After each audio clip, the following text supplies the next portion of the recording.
muito simples mesmo, a questão da ditadura militar.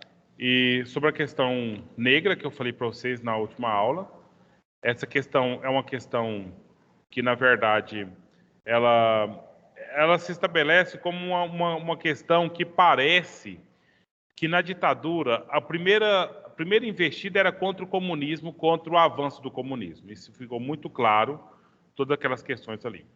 O João Goulart apresentou as reformas de base, e essas reformas de base, durante o começo da ditadura, elas ocorreram, porque era uma política de Estado. Professor. Boa tarde. Era uma política de Estado. Ela precisava ocorrer porque já era uma lei. Mas aí o Castelo Branco, no final do governo dele, falou: não, senhor, essas medidas de base, essa história aí não está nem um pouco de acordo com os interesses do Brasil. Então foi revogada essas reformas de base no governo do Castelo Branco, né? E aí nós temos, então, uma situação que eu quero que vocês comecem a refletir. Na Constituição de 1988, que aconteceu depois da ditadura, quase todas as medidas das reformas de base do João Goulart estão nessa Constituição que está valendo até hoje. Entendeu? Então, ou seja, aquilo que foi motivo para um determinado presidente ser demitido da presidência se tornou lei federal no Brasil, atualmente falando. Entendeu? Há essas questões do processo histórico, né? Essas mudanças que ocorrem aí, a gente às vezes fica sem muito bem entender como que se processa essas coisas todas aí. Ok? Então, vamos dar uma olhada aqui na forma do texto que se apresenta. Aqui, está aqui. E um pouco mais.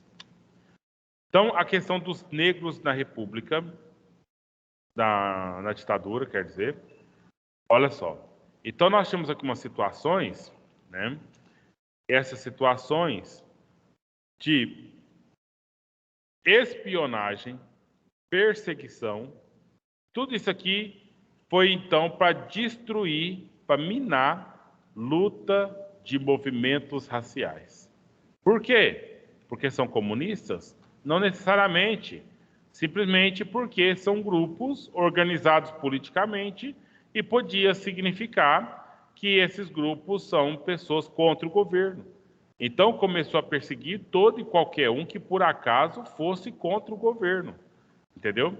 E aí tem algumas situações, né, que esse movimento ele ficou um pouco a questão que eles estavam lutando contra era aquela ideia de que aqui no Brasil, por exemplo, olha, não tinha racismo. O Brasil é um país sem racismo, né?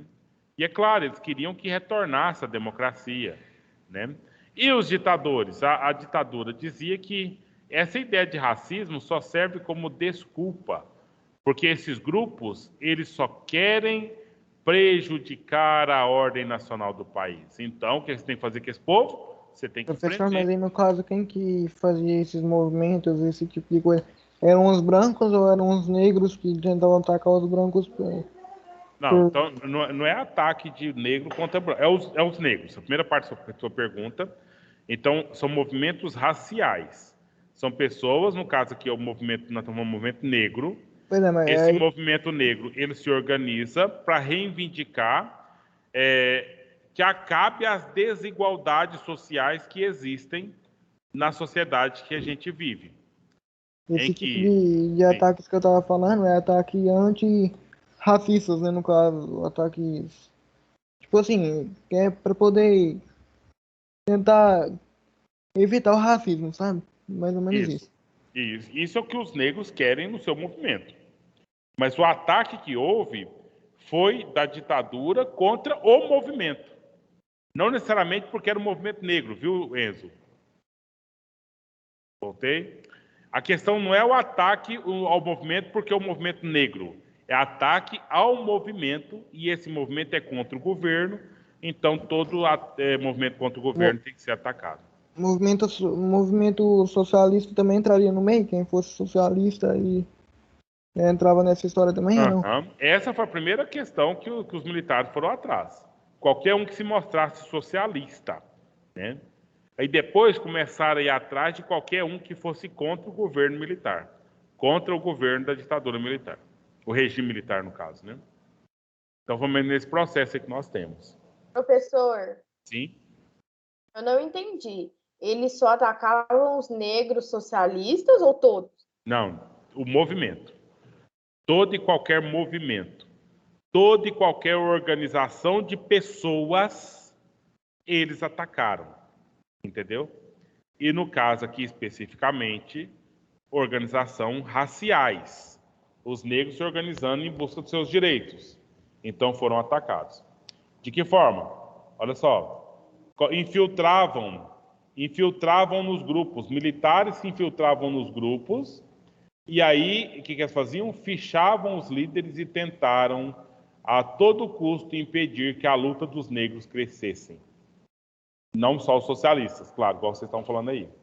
Se por acaso, eu sei que não é um filme da idade de vocês, mas assistiram Tropa de Elite 1, primeiro Tropa de Elite, então você Sim. sabe do que nós estamos falando aqui. Sim. Os policiais entraram lá no morro, né? Se tu estudou lá na faculdade, ou entrou lá naquela obra social daquela menina, enfim, aquela coisa lá que vocês já viram aí. E depois tem uma série também aí acho que é na Netflix, alemão, não, acho que é na Globoplay. Alemão também do mesmo jeito, policiais infiltrados lá no crime. Claro, estão atrás de uma coisa criminosa mesmo, tráfico, essas coisas todas aí. Mas que nós estamos falando de ideologia apenas, né? E mesmo assim foi tratado como crime mesmo. Durante a ditadura militar, Enzo, 41 líderes negros morreram ou desapareceram após supostas ações militares. Entendeu? Então há relato aí de centenas de prisões e casos de tortura envolvendo os integrantes da luta contra o racismo. Eles entravam lá naquele movimento como se fosse, como se diz assim, apoiadores daquele movimento, tipo assim, vamos apoiar esse movimento e tal, e coisa. Chegava na hora onde eles atacavam as pessoas negras daquele movimento, né? Sim, mas aí no caso era bem organizado, tá, Enzo? Entrava, participava do movimento, aí sabia muito bem quem era o líder, quem não era, e depois, noutra situação, já mandava a polícia prender. Prende o João Pedro, prende a Maria Luísa, porque eles falaram isso, aquilo, outro na reunião, então eles não... Então, resumindo, eles procuravam os líderes daqueles movimentos lá, não era? Daqueles movimentos negros. Eles procuravam aqueles líderes ou para prender ou para matar, né? Torturar e tal, mas e tudo em busca de quê? Dos que fossem contra a ditadura, né? Porque todo movimento social, gente, era contra a ditadura. Todo mundo que tinha qualquer reflexão aí era contra a ditadura. Entendeu? O movimento feminista, o movimento dos jornalistas, todo mundo que gostaria de ter qualquer tipo de liberdade de expressão que foi tirada na ditadura queria que acabasse a ditadura e voltasse a democracia. Professor, mas assim, eu sei que todo mundo era contra a ditadura, mas nesse caso tinha algum público em específico que eles atacavam que assim que era todo mundo lá no caso era contra a ditadura, né? Não sei se era só os negros ou se inclusive Certo. brancos também entravam no meio, pessoas mais pobres, mas assim, tinha algum grupo específico, tipo grupos de negros ou esses grupos assim? Você tá falando eles, os militares, atacavam, Enzo? É. Não, aí nós já até falamos aqui na aula. Movimento sindical, os trabalhadores que fazem greve, os estudantes que apoiavam o João Goulart. Movimento estudantil, né, no caso. Isso, né? Aí o movimento aqui racial aí por luta contra a discriminação e o racismo, o movimento negro. Os camponeses lá que para fazer protesto colocaram fogo nos canaviais lá em São Paulo. Enfim, todo e qualquer grupo que se demonstrasse socialista ou, mais tarde, que se demonstrasse contra o regime militar. Uma carrada de professores foram também presos, torturados e até exilados, artistas, né? Então, ou seja, esses grupos assim que de alguma forma representassem um problema para a sociedade brasileira nessa vertente. Certo? Eu gostaria de passar aqui para vocês agora Sabe aquele pessoal que no YouTube vai narrando a história e fazendo desenhinhos, né? Eu achei até bonitinho o que a moça fez aqui. Aí vamos ver esse vídeo e quem sabe sai dele alguma dúvida, alguma questão, né? Ou alguma coisa a mais para a gente, então, acrescentar aí depois dessa questão. Então, vamos lá. Militar, ou regime militar, foi um dos períodos mais polêmicos da história do Brasil. Mas para entendermos melhor... Vamos aqui identificar esses sujeitos. O número 1 aqui, quem que é, gente? Da esquerda, o primeiro da esquerda.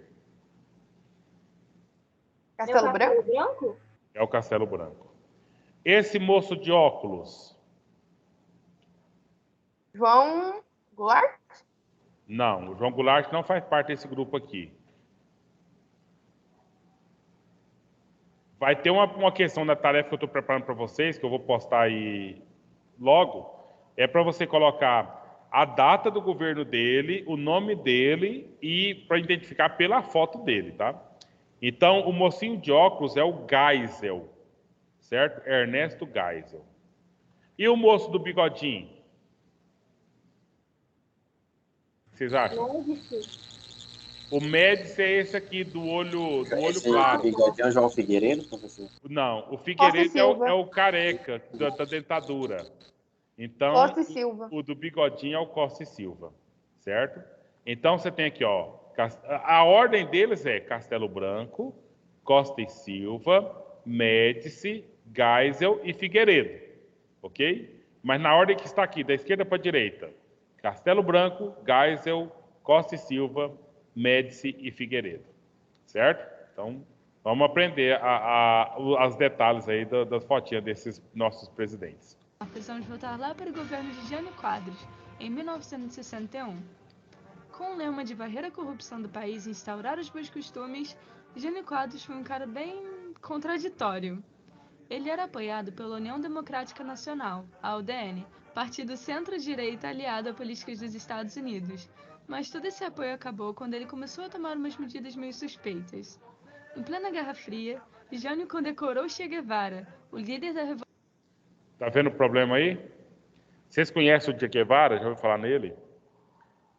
Ele é só um líder socialista responsável por trazer a Revolução Cubana, que é o socialismo para Cuba. A Guerra Fria, quem estava na Guerra Fria? Estados Unidos. Falar nesse nome desse apoiador desse movimento, só que eu não sabia o nome dele por completo. Eu ia falar desse nome só por não sei como é que pronuncia esse nome, mas não sei mesmo. Che Guevara. Então, eu acho que não sei se ele é jornalista ou se ele é advogado, não esqueci agora. Então, veja, a briga da Guerra Fria era Estados Unidos contra a União das Repúblicas Socialistas Soviéticas, não é? Então, era socialismo contra capitalismo. Quando eles conseguiram trazer o socialismo para Cuba, bem perto dos Estados Unidos, foi uma vitória para o socialismo, entendeu? Então, ou seja, já está chegando perto da casa do principal opositor deles. E aí o Jânio Quadros, né, que era o presidente, ele condecora o Che Guevara. Os Estados Unidos olha para isso e fala: o quê? Tá doido, mano? Né? Essa questão não podia de jeito nenhum. Gente, se o Jânio Quadros ele renunciou, ele desistiu de ser presidente. Mas se ele não tivesse desistido, meus queridos, não ia demorar nada para eles fazerem a deposição dele, como fizeram com João Goulart. Tanto é, Enzo, que o Jânio Quadros ele pediu para sair, né? E aí quem deveria assumir? O João Goulart, que era o vice. Eles fizeram de tudo para que o Brasil deixasse de ser presidencialista e tornasse apenas parlamentarista, entendeu? Então quem ia governar o Brasil era um dos deputados e fazia um revezamento ali entre eles, porque eles não queriam que o João Goulart assumisse. Mas mesmo assim não deu certo, né? Fez lá uma consulta pública, não deu certo, o Brasil continuou sendo presidencialista e o presidente nosso tinha que ser o vice do Jânio Quadros, que era o João Goulart. Então, assim, o João Goulart, no caso, ele foi como uma tentativa de impeachment, né? Só que... impeachment, pelo que eu sei, é quando a pessoa entra no poder eles forçam ele a sair, né, no caso, né? Então lá, né? Então nesse caso não seria bem um impeachment, né? Seria. Não, Enzo, é a mesma coisa.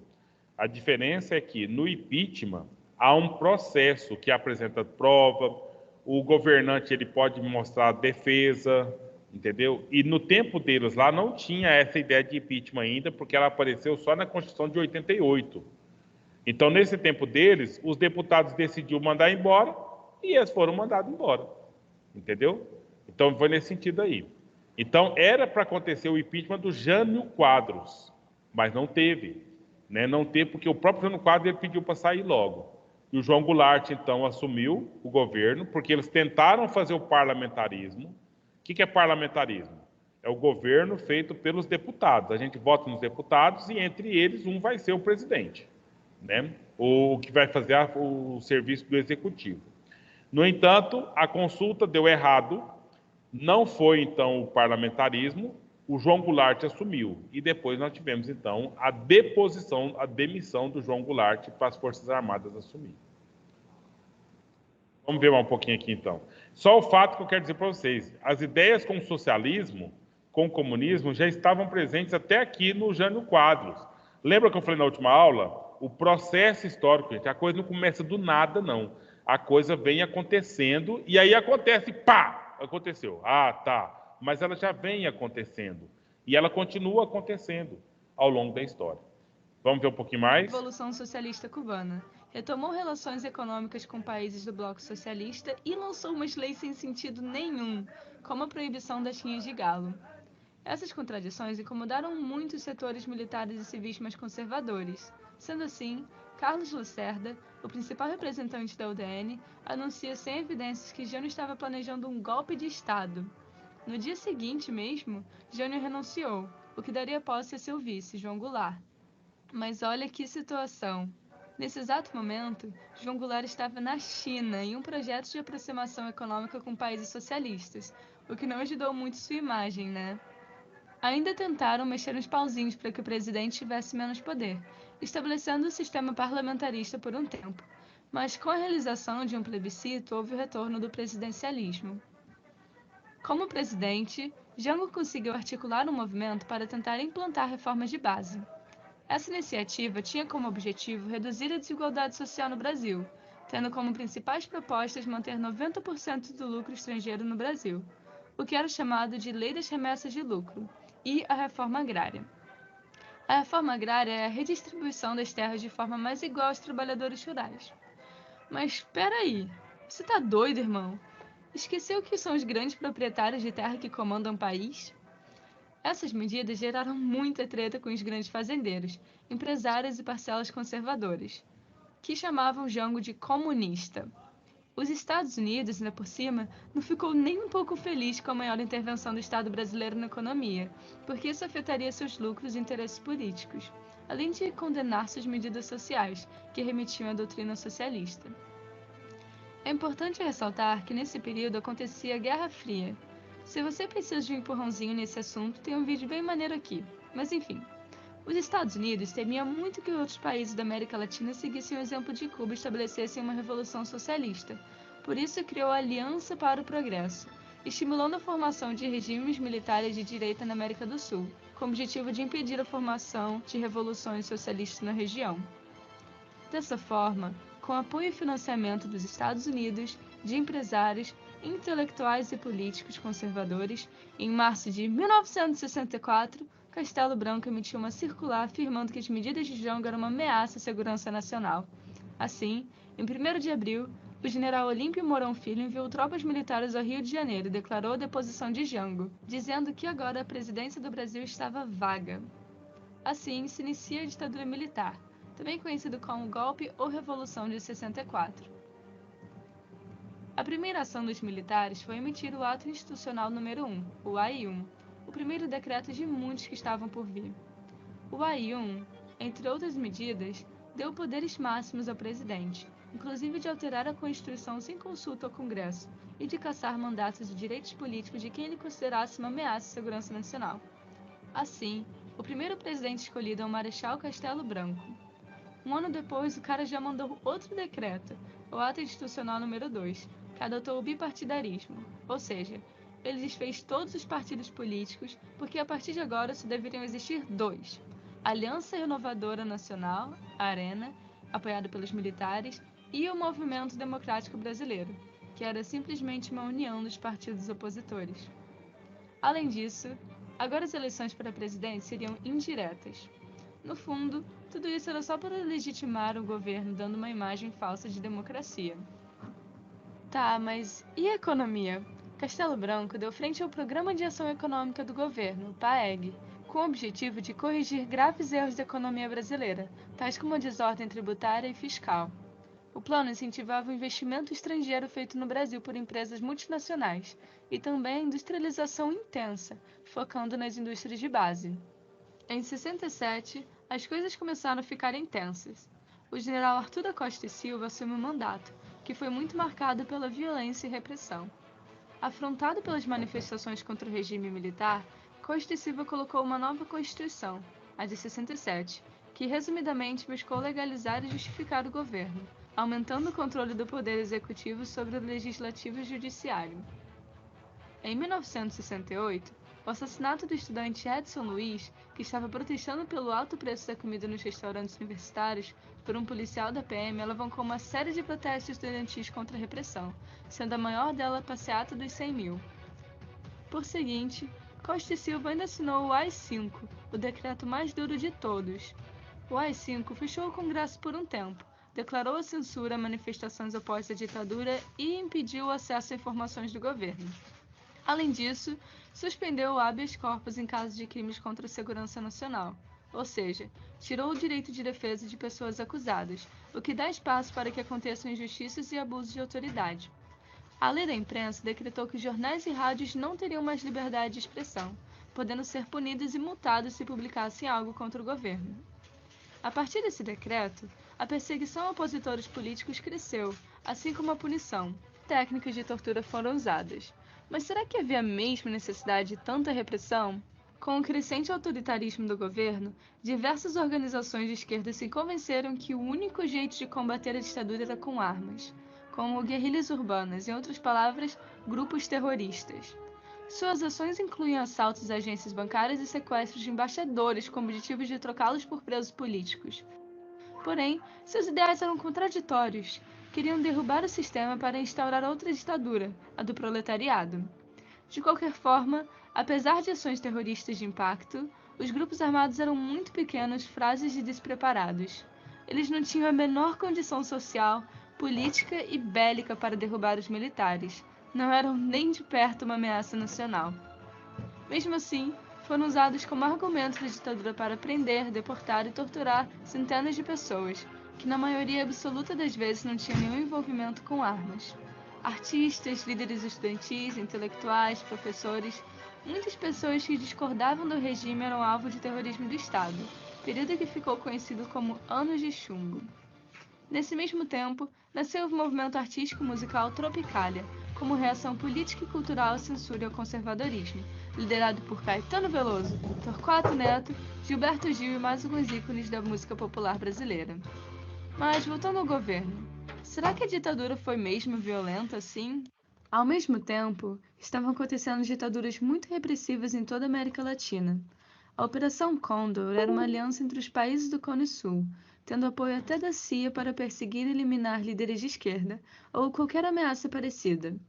Na Argentina e no Chile, por exemplo, o número de mortes desaparecidos chega até 30 mil pessoas. Enquanto isso, no Brasil, os números oficiais de pessoas executadas é de aproximadamente 400 pessoas, somado a milhares de outras repreendidas.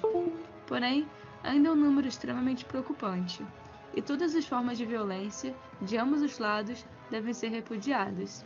Na descrição, eu deixei o link para que você leia o relatório da Comissão Nacional da Verdade, que reúne detalhes dos crimes cometidos entre 1964 a 1985. Agora, vamos para o governo do general Emílio Médici, em 1969. Além da censura e perseguição política, esse período ficou muito marcado pelo milagre econômico. Mas o que é isso? Então, Lembra do Programa de Ação Econômica do Governo, o PAEG?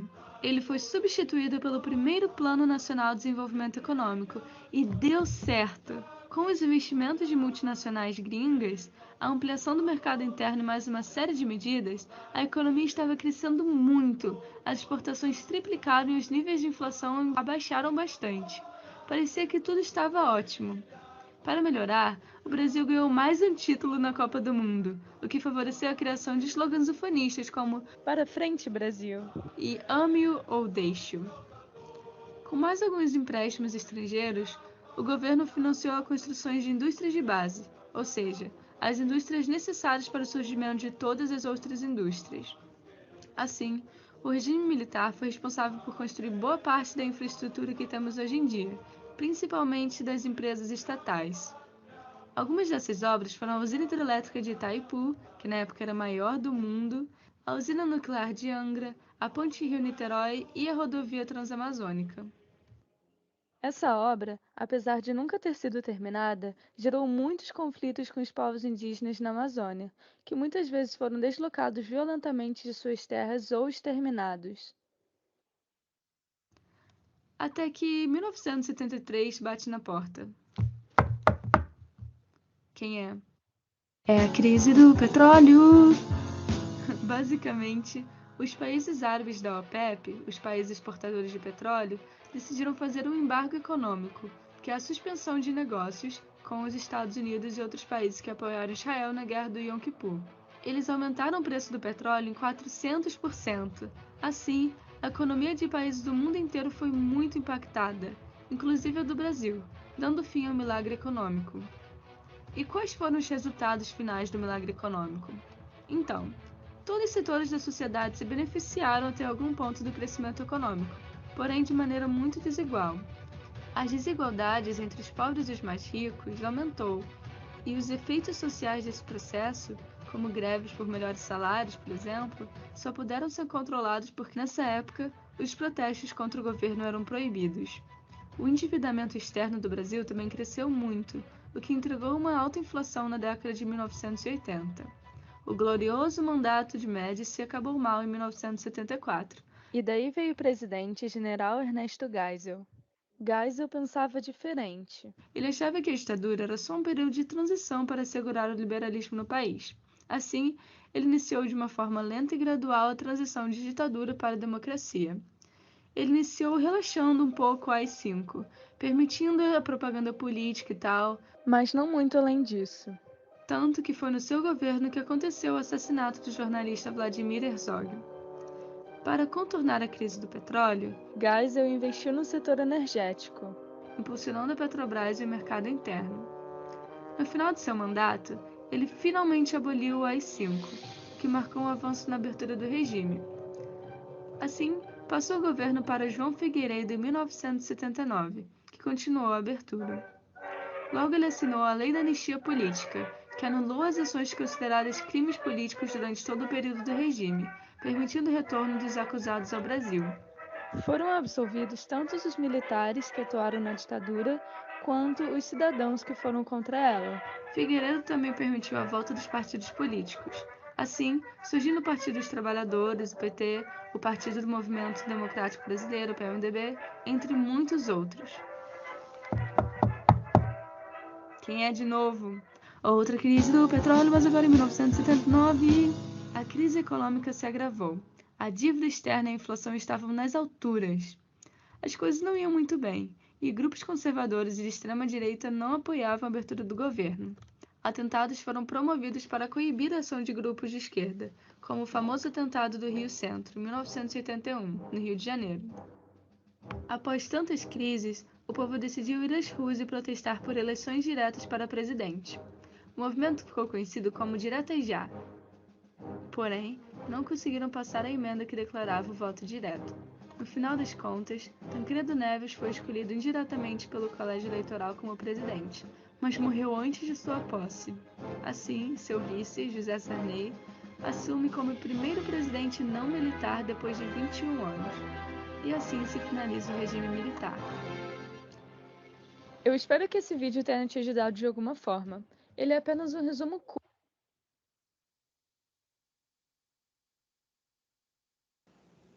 Então, senhores, alguma coisa aí que você gostaria de explorar um pouco mais, perguntar? Professor, o senhor pode falar sobre a morte daquele jornalista no governo de Geisel? Porque, tipo assim, eu ia falar, nossa, Geisel meio que foi o herói que tentou começar a mudar. E, tipo assim, a morte desse jornalista foi por causa dele ou Não, tem nada a não, ver? as torturas, as perseguições e etc. contra os comunistas, os comunas, ela ocorreu em todos os governos, Maria Luísa. Entendeu? Então não é uma coisa diretamente ligada ao Geisel, mas ligada à ação militar no governo.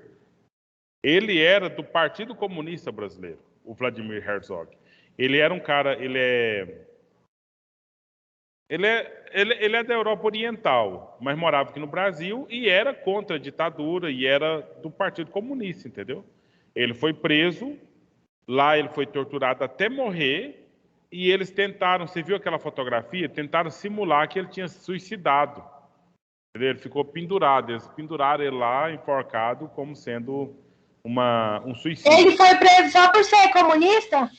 Sim. Não só por ser comunista, mas também por fazer publicações e outras coisas contra o regime militar. Aí ele foi enquadrado com crime de contra a segurança nacional. Então ele foi preso conforme isso aí. E aí teve todo o processo de tortura, etc. Né? Vocês podem ver no Wikipedia, tem essa historinha desse Vladimir Herzog. Né? Vocês podem ver lá os detalhes da vida dele. Da situação que fez até a morte dele. O que mais que vocês acharam aí de interessante, ou que eu gostaria de explorar, ou perguntar?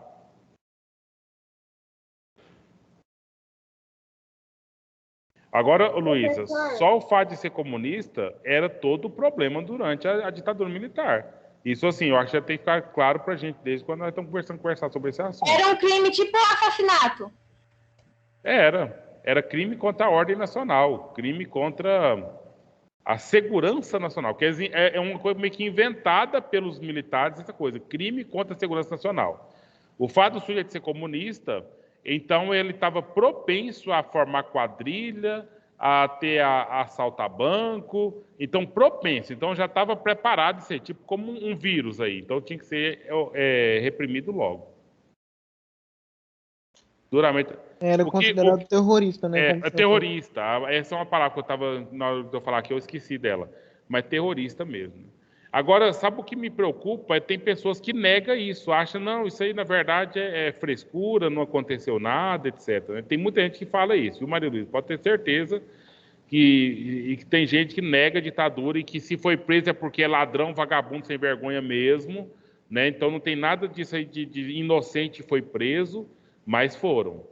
Muitos inocentes foram presos somente pelo fato de se declarar comunista ou alguém achar que ele é comunista e aí fez uma denúncia e essa pessoa já sofreu todas essas questões. Sim, Isis. Então, já que a gente está indo por esse lado, é só uma sugestão. Por exemplo, ter uma aula para falar sobre essas pessoas, não só sobre os mais importantes, que nem esse daí, que são, como posso falar? Que são mais representados, que a gente conhece mais, mas outros assuntos de outras pessoas que foram torturadas por motivos, na minha opinião, não justificáveis para serem torturados até a morte. Eu acho que podia ter uma aula disso, explicando. O que eu conheço dessas questões aí, tem um filme, até eu vou sugerir, vou colocar no grupo de vocês lá do WhatsApp, um filme que está no YouTube. É um filme com as pessoas reais, né? 3 irmãos, o Enfield, Chico Mário e o Betinho. É um filme antigo, é documentário, né? Que mostra a situação que esses rapazes, esses 3 homens viveram, foram exilados no tempo da ditadura, mas teve o processo. E aí, enfim, mas essas coisas não são documentadas, isso, a dificuldade é essa, entendeu? E muitos dos que foram, a maioria dos que foram torturados, eles não querem nem tocar nesse assunto, não quer contar para ninguém, é traumatizado terrivelmente, né? Um ou outro conta essa situação. Mas eu acho que, na verdade, Eu acho que o documento mais adequado, Isis, para a gente trabalhar aqui, nessa sua sugestão, seria o relatório da Comissão Nacional de Verdade, né? Porque lá eles estão documentados, são pessoas profissionais, intelectuais que escreveram. Eu acho que talvez seria o documento mais adequado. Mas a gente não tem assim muito tempo de tratar isso. Vai ter que ser um estudo mais de vocês mesmo, conforme o interesse de vocês, né? Porque aquela coisa, viu, gente? O conhecimento nos liberta e nos faz libertar os outros, mas o conhecimento também ele é capaz de aprisionar de um jeito tão severo que a pessoa pega o conhecimento para ela continuar sendo opressora, para ela continuar maltratando, para ela continuar rebatendo as pessoas aí ao longo da história, né? Ao longo da vida. Mas enfim, pode continuar, Luiz. Desculpa aí, interromper. Professor? Sim, pode. Eu vi, se eu não me engano, foi alguns anos atrás, é muito raro passar sobre isso, de documentário de pessoas que já passaram por essa tortura e terem coragem de falar. Mas eu já vi um, e é bem... Porque eu era muito novinha, não entendia muito sobre o que estava acontecendo, eu só entendia que as pessoas ali estavam torturadas por algum motivo, mas eu não sabia qual. Agora eu já sei todo o contexto histórico. E era, assim, tinha pessoas que eram colocadas em uma sala escura e eles deixavam animais para torturar eles, e era bem feio, segundo o que as pessoas que passavam por isso contaram no documentário. Isso. Tem muito, infelizmente, né? E aí aquela questão que você falou, Maria Luísa, nem sempre era diretamente ligada ao presidente. Era uma coisa dos militares que estavam, né? Polícia Militar, Exército, estava tudo andando nas ruas fazendo o que tinham que fazer, né? Na questão de frear. E o motivo inicial, a gente que vai estar em quanto é prova que se fizer sobre esse assunto, é a questão de frear o avanço comunista no Brasil. Esse que era o terror que se tinha. E aí, como eu disse no início, gente, na próxima aula a gente vai falar sobre a redemocratização. A Constituição de 1988, ela tem basicamente tudo que estava nas reformas de base do João Goulart. Aquele que foi exilado, e aí ele morreu, ele não voltou para o Brasil, ele morreu lá na Argentina, né, exilado, ficou lá. Né? Então as ideias dele, que não é só dele, do João Goulart, e de todos esses movimentos, todas as pessoas que morreram aí, elas estão presentes na Constituição de 1988. E aí a gente está vendo esse governo aí sinalizando que pode ser que, se tiver tempo, pode ser que nós vamos ter uma nova Constituição nesse governo. Se der tempo deles continuar no governo, eu acho que isso vai ser alterado. Aí você vai me falar lá no terceiro ano do ensino médio, viu, Enzo? Lá no terceiro ano você vai falar para mim, professor, aqui você falou não tinha sentido nenhum, né? Você falou besteira para nós lá no nono ano. Ou você vai falar, professor, bem que você avisou, né? Então vamos saber lá na frente, nós conversamos de novo sobre esse assunto. Beleza? Vamos encerrar por aqui, jovens? Okay. Aí na quinta-feira a gente continua, então. Tudo de bom. Certo. Boa tarde. Professor. Boa tarde, professor. Pode falar. A chamada eu já respondi, ela estava aberta para responder mais cedo, né? Eu já respondi ela já. Sim, tranquilo. Então, Tchau, boa tarde, até a próxima. Até.